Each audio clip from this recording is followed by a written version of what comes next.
नमस्कार दोस्तों, स्वागत है आपका हमारे इस YouTube चैनल पर नए हैं तो चैनल सब्सक्राइब कर लीजिए। गुड वाइब्स गुड लाइफ एक सेल्फ हेल्प किताब है जिसमें लेखक self love, law of attraction, subconscious mind, humility, असफलता, ध्यान, विचारों को सशक्त बनाने और असाधारण जीवन जीने जैसी आवश्यक चीजों के बारे में बात करते हैं। लेखक वेक्स किंग एक माइंड कोच हैं जो इंस्टाग्राम पर फेमस हुए और अब एक लेखक और स्पीकर के रूप में उनकी मांग है। यदि आप एक अच्छे जीवन की तलाश कर रहे हैं तो आपकी खोज यहां समाप्त होती है। जब दुनिया इतनी अनिश्चितताओं से घिरी हुई है तो हम एक ऐसी किताब के बारे में बात करने जा रहे हैं जो आपको सकारात्मक रहने के फायदे, सकारात्मक दृष्टिकोण रखने के साथ साथ सकारात्मक रहने और खुद को बेहतर बनाने के तरीकों के बारे में बताएगी। हम बात करने वाले हैं किताब गुड वाइब्स गुड लाइफ के बारे में, जिसे वेक्स किंग ने लिखा है। सकारात्मकता हमारी जिंदगी को जिस तरह से सुधारती है, नकारात्मकता उसी तरह से हमारी जिंदगी को खराब करती है। तो जरूरी है कि सकारात्मकता को अपनाएं और साथ ही साथ नकारात्मकता से बचा जाए और अपने आसपास एक सकारात्मक भाव से भरा माहौल बनाया जाए। अगर आप मानते हैं कि कुछ अच्छा होगा तो इसकी संभावना बनती है कि ऐसा ही हो। यहां मुख्य संदेश है कि लॉ ऑफ अट्रैक्शन के अनुसार आपके विचार आपकी वास्तविकता को तय करते हैं। इसका उल्टा भी सच है। अगर आप नकारात्मक विचार पर अपना ध्यान ले जाते हैं और सबसे बुरे की उम्मीद करते हैं तो आप इस संभावना को भी बढ़ाते हैं कि यह भी सच हो जाएगा। लेखक के केस में उन्होंने ये सोचते हुए पूरा वीक बिताया कि वो छुट्टी का खर्चा उठाएंगे और यूनिवर्स ने इस तरह उनको जवाब दिया। लेकिन चाहे उन्हें लॉ ऑफ अट्रैक्शन का इस्तेमाल करके थोड़ी बहुत कामयाबी मिली हो, लेकिन लेखक ने देखा कि उन्हें हर बार इससे मदद नहीं मिलती थी। ऐसा क्यों? उन्होंने महसूस किया कि चाहे वो सोच रहे थे लेकिन उनके विचार नेगेटिविटी के साथ आ रहे थे और इस कॉम्बिनेशन ने उन्हें और कंफ्यूज कर दिया। इस मुद्दे से निपटने के लिए वो खुद के एक नए लॉ के साथ आए जिसे उन्होंने लॉ ऑफ वाइब्रेशन कहा। इसके अनुसार जब आप रोमांचित होकर एनर्जी रिसीव कर रहे होते हैं तो आपकी रियलिटी भी पॉजिटिविटी के साथ चार्ज हो जाती है और आप चीजों को अट्रैक्ट करते हैं। ये चीज मुश्किल लग सकती है लेकिन ये रियल साइंस पर आधारित है। इस बात के बारे में समझे कि यूनिवर्स में सब कुछ, जिसमें हमारा दिमाग भी शामिल है, वो एटम से बना है जो कि वाइब्रेट करते हैं। ये इस तरह है कि हमारे थॉट्स और फीलिंग्स समेत बाकी सब कुछ भी वाइब्रेट होना चाहिए। लेखक का मानना है कि रोमांचित होने और प्यार से भरी भावनाओं में एक हाई फ्रीक्वेंसी होती है, जबकि गुस्सा और उदासी भरी फीलिंग्स कम फ्रीक्वेंसी पैदा करती है। इन वाइब्रेशंस के जरिए आप अपने आसपास की दुनिया को प्रभावित कर सकते हैं। जब एक एटम वाइब्रेट करता है तो उसके आसपास के एटम्स भी उसी फ्रीक्वेंसी पर वाइब्रेट करना शुरू करते हैं। इसीलिए अगर आपकी फीलिंग हायर वाइब्रेशन पैदा करती है तो आपकी रियलिटी भी हायर वाइब्रेशन पैदा करेगी। आपका आउटर वर्ल्ड ज्यादा बेहतर और सुखद होता जाएगा। आप अपनी वाइब्रेशन की फ्रीक्वेंसी को अपने कंट्रोल में ले सकते हैं। यह मुमकिन नहीं लगता, लेकिन जब बात भावनाओं की आती है तो आप ग्रीन एल्गी से प्रेरणा ले सकते हैं। ग्रीन एल्गी एक ऐसा प्राकृतिक पौधा है जो दूसरे पौधे से ऊर्जा लेता है। एल्गी की तरह आप अपनी एनर्जी लोगों और अपने एनवायरनमेंट से खींचते हैं। हकीकत में जब हमारे आसपास चीजें बुरी तरह से चल रही होती है तो आप सकारात्मक ऊर्जा को कैसे महसूस कर सकते हैं। इसलिए हायर वाइब्रेशन के लिए आपकी पहली प्राथमिकता लोगों के साथ ज्यादा समय बिताने की होनी चाहिए। आप अपनी वाइब्रेशन की फ्रीक्वेंसी को कंट्रोल कर सकते हैं। अच्छे वाइब्रेशन संक्रामक होते हैं। अगर आप उन लोगों के साथ घूमते फिरते हैं जो प्यार और खुशी चाहते हैं तो उनकी मेंटल स्टेट आप पर हावी हो जाएगी। एक बार जब आप उनकी हाई फ्रीक्वेंसी पर वाइब्रेट करना शुरू करते हैं तो आप अपने जीवन में और भी लोगों को आकर्षित करना शुरू करते हैं। अपनी इमोशनल फ्रीक्वेंसी को बढ़ाने का दूसरा तरीका यह है कि आप ज्यादा बॉडी लैंग्वेज अपनाएं। रिसर्च से पता चला है कि मुस्कुराना, यहां तक कि जब आपके पास मुस्कुराने के लिए कुछ भी नहीं है, तो ये आपको एक एंडोर्फिन्स स्पाइक देता है। ये आपकी बॉडी का फील गुड केमिकल है। तो अगली बार जब आप दुखी हो तो अपने आप को मुस्कुराने के लिए मजबूर करें और आप इसके फायदे महसूस करेंगे।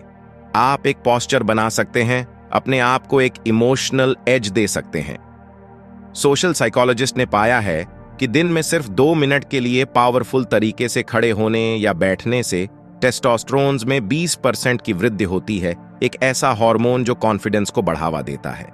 तीसरा, आप ये भी पा सकते हैं कि अगर आप ज्यादा वाइब्रेशन चाहते हैं तो आपको सोसाइटी से एक ब्रेक लेने की जरूरत है। मॉडर्न लाइफ से ब्रेक लेने से आपको रिचार्ज करने में मदद मिलती है। हालांकि ये आपको असामाजिक महसूस करवा सकता है, लेकिन ये पूरी तरह से हेल्थी है। आखिर में अपने वाइब्रेशन को और भी ज्यादा जगाने के लिए नेचर में अकेले समय बिताने की कोशिश करें। रिसर्च से पता चला है कि सिर्फ नेचर में होने से आपके शरीर और दिमाग इंप्रूव होता है। आप अपने काम को बागीचे में बैठकर कर सकते हैं या शायद अपने आसपास के पार्क में टहलने जा सकते हैं। इसके अलावा अगर ये धूप वाला दिन है तो आपको और ज्यादा मौका मिलेगा, क्योंकि सूरज की किरणें आपको विटामिन और सेरोटोनिन देती हैं, 2 ऐसी चीजें जो आपके मूड को स्थिर रखती हैं। हाई वाइब्रेशंस हमने देखा है कि कैसे लोगों के साथ वक्त बिताना आपकी वाइब्रेशंस को एक हाई लेवल तक ले जा सकता है और आपको खुद का सबसे अच्छा वर्जन बनने में मदद कर सकता है। इसका उल्टा भी बिल्कुल सच है। नकारात्मक लोगों के आसपास होने से आप नकारात्मक, कमजोर और असुरक्षित महसूस कर सकते हैं। आप तर्क दे सकते हैं कि ऐसा करके आप कमजोर हो जाएंगे। अगर आप खुद को ऐसी स्थिति में पाते हैं तो अपने आप को ये न बताएं कि आप कमजोर हैं या बुरा महसूस करने के लिए दोषी है। लेकिन याद रखें कि अगर आप लोगों से संपर्क नहीं करते हैं तो भी कुछ तो इनकी फ्रीक्वेंसी पर वाइब्रेट करना शुरू कर ही देंगे। जल्दी ही आप अपनी लाइफ में दूसरे लोगों के लिए उनके बुरे वाइब्स पास करेंगे और इससे पहले कि आपको इसका एहसास हो, आपकी रियलिटी नेगेटिविटी से भर जाएगी। आप खुद के पर्सनल डेवलपमेंट के बारे में सोचें कि आप में एक बहुत बड़ा पेड़ बनने की क्षमता थी। अगर आप एक नेगेटिव चीज में बदलते हैं तो आप उस मजबूत पेड़ में विकसित नहीं हो पाएंगे जिसकी क्षमता आप में है। लेकिन जब आपको दूसरे नेगेटिव लोगों को एक्सेप्ट नहीं करना चाहिए तो आपके लिए खुद के टॉक्सिक बिहेवियर को रिजेक्ट करना भी जरूरी है। जब हम लाइन से बाहर हो जाते हैं तो अक्सर हम हमारे काम को इस तरह जस्टिफाई करते हैं कि हम बुरे मूड में या परेशान थे। हम मानते हैं कि हमारे आसपास के सभी लोग ठीक कर रहे हैं और इससे हमें बुरा लगता है। बात यह है कि आप कभी भी नहीं जानते कि दूसरे लोग क्या कर रहे हैं, और जब आप अपनी फीलिंग्स को अपने फ्रेंड्स और रिलेटिव को दिखाना शुरू करते हैं तो आप उन्हें असलियत में नुकसान पहुंच रहे होते हैं। आरोप लगाने का खेल अक्सर जब कोई हम पर उनकी फीलिंग को हर्ट करने का आरोप लगाता है तो हम उन्हें बताते हैं कि हमने जो कहा है या किया है वो बुरा नहीं है। हम जिम्मेदारी लेने से बचते हैं और हम उन्हें ही दोषी मानते हैं कि उन्होंने हमारे बर्ताव को गलत लिया। जबकि सच तो यह है कि हमें दूसरे लोगों को यह बताने का कोई हक नहीं है कि उनकी फीलिंग्स वैलिड हैं या नहीं। अगर आपने किसी को चोट पहुंचाई है तो उसे एक्सेप्ट करें। जिम्मेदारी लेना सेल्फ लव का एक हिस्सा है।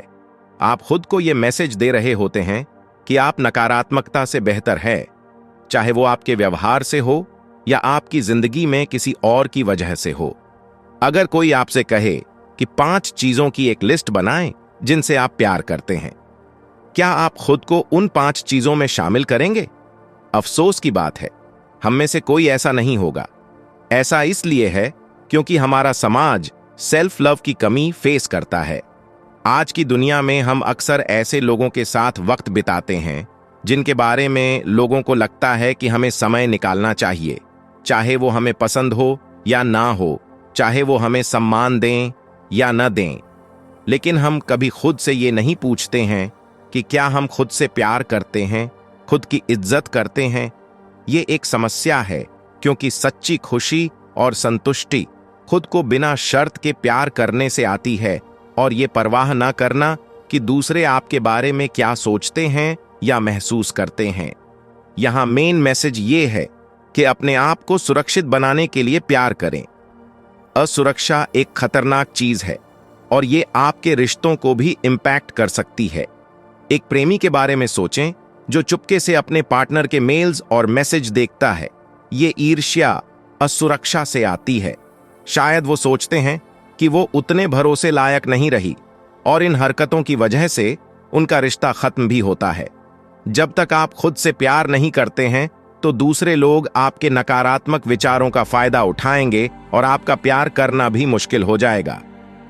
सेल्फ लव का एक हिस्सा खुद के शरीर को स्वीकार करना है, जो कि आसान नहीं है, वो भी तब जब तक आप पर सोशल मीडिया पर मॉडल और मशहूर लोगों की फोटोज की भरमार हो रही हो। ये फोटोज कंपैरिजन को बढ़ावा देते हैं और आप खुद को कम महसूस करते हैं। और चाहे ऐसा लगे कि ये खूबसूरत लोग बाकी लोगों की तुलना में ज्यादा खुश हैं, लेकिन अक्सर ये लोग सेल्फ डाउट की फीलिंग से स्ट्रगल करते हुए दिख जाते हैं। लेखक ने एक बार एक सोशल मीडिया इन्फ्लुएंसर से बात की। उन्होंने कहा वो प्लास्टिक सर्जरी करवाने का स्ट्रेस फील करती है। बाद में लेखक ने अपनी फीमेल फॉलोअर से बात की। वो अपने खुद के लुक्स को लेकर इनसिक्योर महसूस करती थी और यकीन करती थी कि वो वाकई में अपनी फोटोज की तरह दिख सके तो उसकी लाइफ बहुत बेहतर हो जाएगी। ये चीजें सदियों से चली आ रही है और कहा भी जाता है कि बाहर जो है वो ज्यादा जरूरी नहीं है, प्रेम हर जगह है। जो बात मैंने रखी है वो तुम्हारे पास सेल्फ लव का एक सॉलिड फाउंडेशन हो, ताकि आप अपने को उसी तरह स्वीकार कर सकें जैसे आप हैं। जीवन में या तो आप खुशी के बीज बो सकते हैं या नाखुशी की उम्र चुन सकते हैं। अपने आप से प्यार करना सीखना कि सब ठीक है और अच्छा है, लेकिन एक ऐसे मुकाम पर पहुंचने के लिए जहां आप अपनी जिंदगी बदल सकते हैं, आपको यह समझने की जरूरत है कि आपके पास वास्तव में दो दिमाग है, एक नहीं। आपका पहला माइंड कॉन्शियस है। यह सभी विचार, भावना और जानकारी को रखता है जिनसे आप जागरूक हैं। हमारा दूसरा माइंड सबकॉन्शियस माइंड है। यह सभी मान्यता को रखता है जो सरफेस के नीचे मौजूद है। अपने दिमाग को एक बगीचे की तरह इमेजिन करें तो आपका सबकॉन्शियस माइंड मिट्टी की तरह काम करता है, जो सतह के नीचे दबा है लेकिन बहुत जरूरी है। अगर ये मिट्टी सही नहीं है तो पैदा होने वाला प्लांट भी बेहतर नहीं होगा। जीवन में आप या तो खुशी के बीज बो सकते हैं या नाखुशी की जिंदगी चुन सकते हैं। आइए एक पल के लिए इमेजिन करते हैं कि आपके विश्वास आपके सबकॉन्शियस माइंड में जड़ें जमा लेता है। आपके पास या तो अच्छे वैल्यूज हैं या फिर बुरी, जो बदले में आपके लिए या तो एक खुशहाल बागीचे को बनाएंगे या फिर एक जहरीले बागीचे को। अपनी रियलिटी को बदलने के लिए आपको खराब बीज को बाहर निकालने की जरूरत है। अपने विश्वास के बारे में सोचें और खुद से पूछें कि वो कहां से आए हैं। जब लेखक ने अपने खुद के विश्वास तंत्र को झांचा है तो उन्होंने पाया कि लोग एक सर्टेन तरह से जीवन जीने के लिए प्रोग्राम्ड है। कुछ ही लोग नसीब वाले हैं जो सफल जीवन जी पाएंगे, बाकी ज्यादातर लोग खराब किस्मत वाले हैं और उनके जीवन में प्रॉब्लम आने वाली है। लेखक का कहना है कि जीवन में आपका रास्ता बदला नहीं जा सकता, लेकिन जब लेखक ने अपने विश्वासों में गंदगी को ढूंढा तो उन्होंने महसूस किया कि वो एक बच्चे के रूप में ये चीजें अपने अंदर फीड करते हैं। नकारात्मक विश्वासों ने लेखक को ये सोचने के लिए प्रेरित किया कि उसके बचपन के खराब होने के कारण उनकी जिंदगी हमेशा के लिए मुश्किल होगी, चाहे कुछ भी किया हो। लेकिन ये उनका सिर्फ एक पूर्वाग्रह था। अपनी खुद के विश्वास को देखते हुए खुद से पूछते हैं कि क्या हम सकारात्मक हैं या नकारात्मक? क्या वो अपने जीवन में सुधार करेंगे या आपको पीछे ही रखेंगे? नकारात्मक मान्यताओं को निकालने के लिए उन लोगों की तरफ देखें जिनकी शुरुआत मुश्किल रही लेकिन उन्हें कुछ कर दिखाया। सकारात्मक विचार और विश्वास महत्वपूर्ण है, लेकिन आपकी रियलिटी तब तक नहीं बदलेगी जब तक आप उन पर काम न करें। बहुत से लोग हैं जो बहुत ज्यादा कामयाब होना चाहते हैं, लेकिन कुछ कर पाना उनके लिए मुश्किल काम है। सकारात्मक कार्रवाई का मतलब है कड़ी मेहनत और समर्पण। इसका मतलब है कि उन दिनों में भी मेहनत करना जब आप बैठकर आराम करना चाहते हैं। कई लोग अपने गोल तक पहुंचने के लिए उन पर काम करने में फेल हो जाते हैं और फिर वो सोचते हैं कि उनकी सकारात्मकता उनको इनाम क्यों नहीं दे रही है। वो खुद को बताते हैं कि उनके सपनों को हासिल करने के लिए बहुत सारी मुश्किलें हैं। उनके पास या तो वक्त नहीं है, या पैसा नहीं है, या एक्सपीरियंस नहीं है। जब ये चीजें उन्हें मिल जाएंगी तब वो उस पर काम करना शुरू करेंगे। बात यह है कि आपको बस इतना करना है कि अपने लक्ष्य को प्राथमिकता पर रखिए और उस तक पहुंचने के लिए अपने आराम को छोड़ने के लिए तैयार रहें। अगर आपको लगता है कि आप बस तैयार होने तक इंतजार करेंगे तो ये इंतजार बहुत लंबा भी जा सकता है। याद रखें, समय कभी भी परफेक्ट नहीं होता। आमतौर पर परफेक्ट समय कभी नहीं आता, और अगर आप इसके लिए इंतजार करते रहेंगे तो हो सकता है कि आप अपना कीमती समय गंवा दें और बाद में पछतावे के अलावा ज्यादा कुछ न बचे। British business tycoon Richard Branson की कहानी पर गौर करें, जिन्होंने 16 साल की उम्र में एंटरप्रेन्योरशिप की दुनिया में कदम रखा और इसकी शुरुआत उन्होंने मैगजीन से की। उन्हें कई लोगों ने बताया कि मैगजीन का बिजनेस करने के लिए उनके पास पर्याप्त एक्सपर्टीज नहीं है, लेकिन ब्रैंसन ने इस बिजनेस पर गिव अप नहीं किया और तब से लेकर अब तक अलग अलग 400 तरह के बिजनेस किए हैं। अंतर जो सफल होते हैं और जो सफल नहीं होते हैं, उनके बीच अक्सर एक ही चीज का अंतर होता है। वो ये कि सफल लोग अपने गोल की ओर काम करते रहते हैं, चाहे उन्हें ऐसा करने में तकलीफ आ रही हो। इसे ग्रिट कहते हैं। चाहे आप प्रेरित महसूस कर रहे हो या नहीं, आप अपनी स्लीव को रोल करते हैं और आगे बढ़ते रहते हैं। जैसे जैसे वक्त बीतता है, आपका ये लगातार किया गया प्रयास आपको सकारात्मक परिणाम देते हैं। शायद आप अपने लक्ष्य की ओर कदम उठाना चाहते हैं, लेकिन आप हमेशा ऐसा करने के लिए प्रेरणा नहीं ढूंढ सकते। इसे दूर करने का एक शानदार तरीका यह है कि आप अपने बड़े गोल को कई छोटे काम में तोड़ दें। मोटिवेशन में शामिल मेन केमिकल डोपामीन है। हर बार जब आप कुछ हासिल करते हैं तो आपको एक डोपामीन हिट मिलता है, जो आपको चलते रहने के लिए इंस्पायर करता है।